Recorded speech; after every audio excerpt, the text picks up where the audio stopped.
Xin chào mọi người, lâu quá rồi mình mới trở lại làm video. Thì hôm nay mình sẽ chia sẻ với các bạn cách làm bánh thạch phô mai trái vải nhé. Đầu tiên là mình sẽ lột vỏ và tách hạt. Mình tách sao cho nó thật là khéo để mình thấy giữ được cái phần thịt nó tròn. Để mình chút nữa mình sẽ cho cái phần phô mai vô.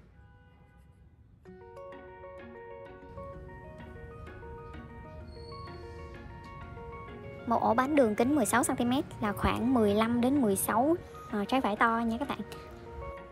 Tiếp theo là bọc ni lông cho khuôn tròn.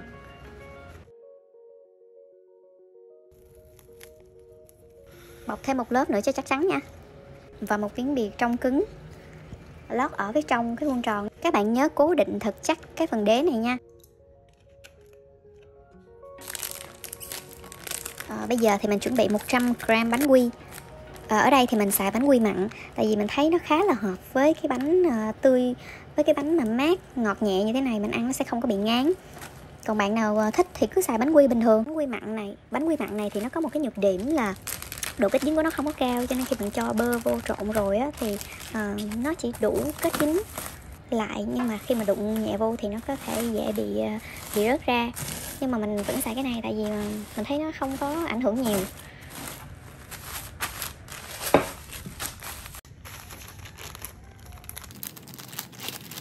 Sau đó mình sẽ cho 30g bơ đun chảy vào và trộn đều.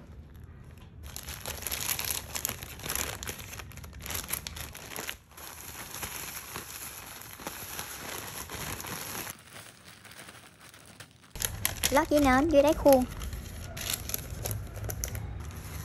Cho hỗn hợp bánh quy và bơ vào và nén thật chặt bằng tất cả các dụng cụ mà các bạn có được.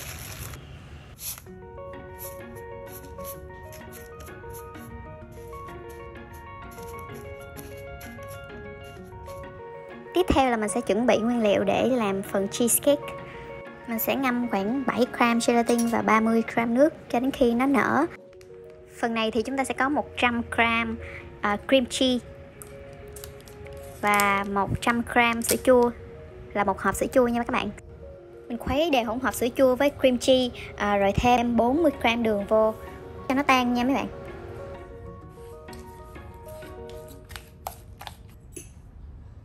Tiếp theo là mình sẽ đánh bông 300ml whipping cream với lại 20g đường cho đến khi nó bông và có những cái đường vân là được. Đừng có đánh bông quá nha các bạn, nó sẽ bị ốc trâu đó.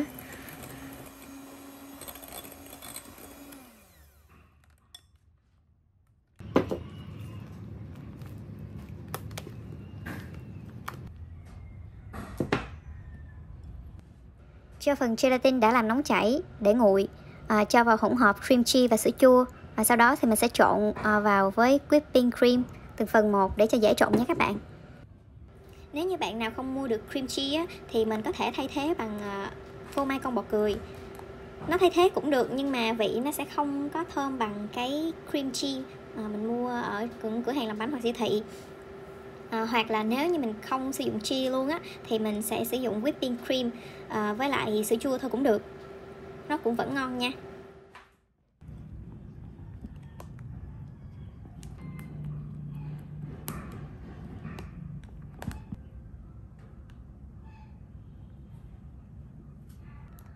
Sau khi mình hoàn thành xong cái hỗn hợp cream cheese thì mình sẽ cho vào trong cái túi bắt kem và bóp vào trong cái trái vải mình đã chuẩn bị lúc nãy. Xong rồi để trong tủ lạnh cho nó, cái hỗn hợp và kem đó đặt lại trong trái vải. Nếu các bạn không có túi bắt kem á, thì các bạn cứ lấy cái muỗng nhỏ xong rồi mình múc từng chút vô trong cái trái vải cũng được nha. Không bắt buộc là phải cần có túi bắt kem đâu nha. Mình xài cái gì cũng được miễn sao nó vô trong trái vải được rồi. Phần hỗn hợp cream cheese còn lại thì mình sẽ cho vào trong khuôn bánh và dàn đều ra, để tủ lạnh ít nhất 1 tiếng nha các bạn. Để cho nó đặt lại, ít nhất là phải cứng.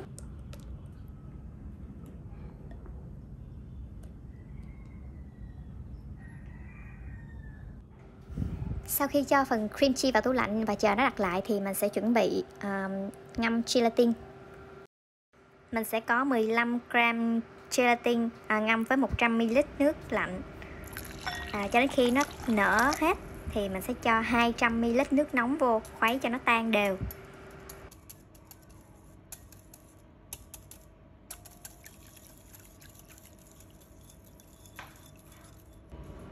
Tiếp theo là mình sẽ cho 10g nước chanh với 50g đường.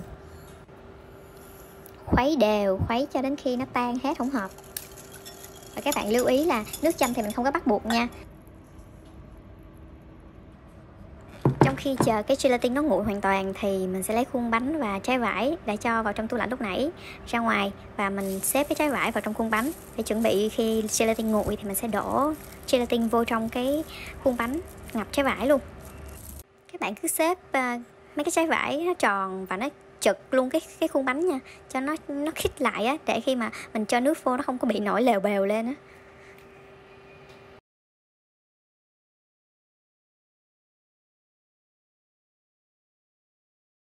Sau khi gelatin nguội thì mình sẽ cho vào trong khuôn bánh. Mình nhớ là chỉ cho đến khi nó ngập 1/3 hoặc 2/3 trái vải nhé. Xong rồi thì mình sẽ cho vào tủ lạnh chờ khoảng 20 phút đến 30 phút. Thì mình lấy ra mình đổ lại cái phần gelatin còn lại cho nó ngập trái vải luôn.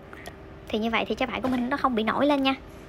Sau khi đã xong hết thì mình sẽ cho vào trong tủ lạnh ít nhất là 6 tiếng đồng hồ. Còn nói chung là tốt nhất là nên để cho nó qua đêm luôn, để cho cái bánh của mình nó chắc chắn nhất nha. Và đây là cái bánh mà chúng ta đã hoàn thành rồi. Bây giờ mình sẽ mở ra nha.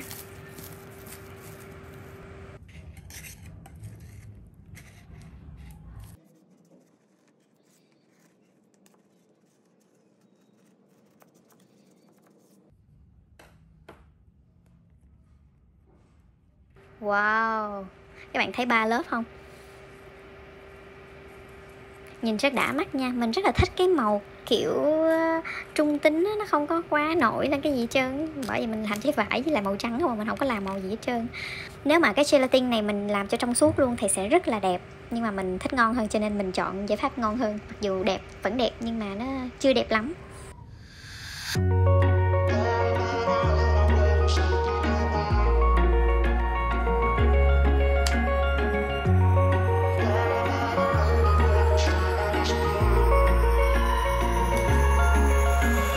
Wish I could say I was finally over you, but that's not the truth. Everyone always keep falling in love again. The fuck's wrong with them? I don't understand. Maybe it will pass by, someone say